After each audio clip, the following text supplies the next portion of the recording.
Hello, welcome to episode 5 of Korean Grammar Breakdown. Every year, more and more land is developed. So, we got some new things to talk about here. Let's get the vocabulary out of the way. Hey is a noun meaning year. Mada is a particle, each, every, all.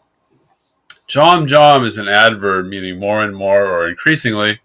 Dang is a noun meaning land, and is a topic marker. As for same as nun, but since it follows a consonant sound, it switches to un. Now, gebal data is another example of forming a verb from a Chinese-based noun. Now, gebal means development. It is used that way sometimes. Now, here, instead of adding hada, we're adding dueda to make a passive verb.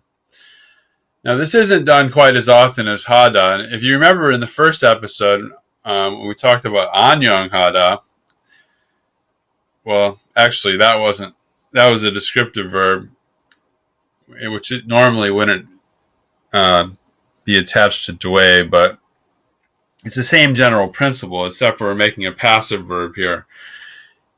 So our base sentence becomes Hey mada dangun jom gebal data. And you notice I'm putting the adverb before the verb again, like we talked about before, because it describes the verb really. Increasingly developed, more and more developed. You could write this a little differently. But anyways, so this is a passive situation, is developed. There's nothing, we don't really know who's doing the developing here. We just know that the land itself is becoming developed. And I wanted to keep it a little simple. Now, hey is a noun is meaning year, but normally it's used in this situation. Nyan is when we're talking about dates, where the word used for year is nyan instead, but hey is actually a much older Korean native word for year. Okay, so the play style here is just add ayo as usual, and usually dwe and contracts to dwe. In the pronunciation between dwe and dwe, you can't really be distinguished. And a lot of people actually mistakenly write this form as without the You often see it just dwe, like using this plus the yo, but that's actually wrong. So that gives us our polite style. Now I'm going to introduce a new style here, what's called the book style, or sometimes called the plain style.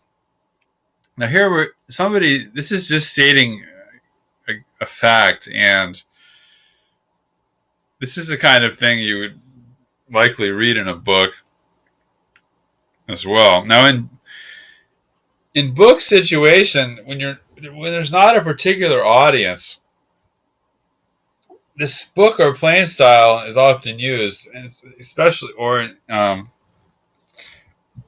and sometimes it's used in speaking similar to an intimate style, or sometimes like an exclamation type situation, or it's used quite a bit actually.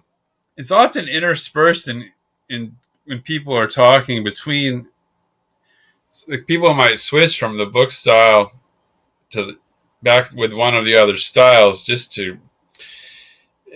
In Korea, when adults are speaking, they don't end every single sentence. Blah, blah, blah, yo, blah, blah, blah, yo, blah, blah, yo. They just don't. And sometimes when you're just stating a fact like this kind of thing, often the book style would be used. Or other types of endings that are kind of trailing off. And certainly kids Because it's similar to the intimate style, kids use this style a lot as well. So it's actually a pretty useful style, but it's not formal in any way, and so it's another one that needs to be used kind of carefully. If you don't really know what you're doing, you don't know the situation, safer to do the polite style or the formal style. But anyway, in this style, since this is an action, is developed, and it's ending with a vowel, then da is added. Now, if it ended with a consonant, then it'd be nun da. And we'll look at that later. So, which gives us He ma da dangun jom jom gebal dwenda. And that's it about this episode, really. So if you like my channel, you want to learn more about this stuff, certainly subscribe to my channel. And thanks. Have a good day. Bye.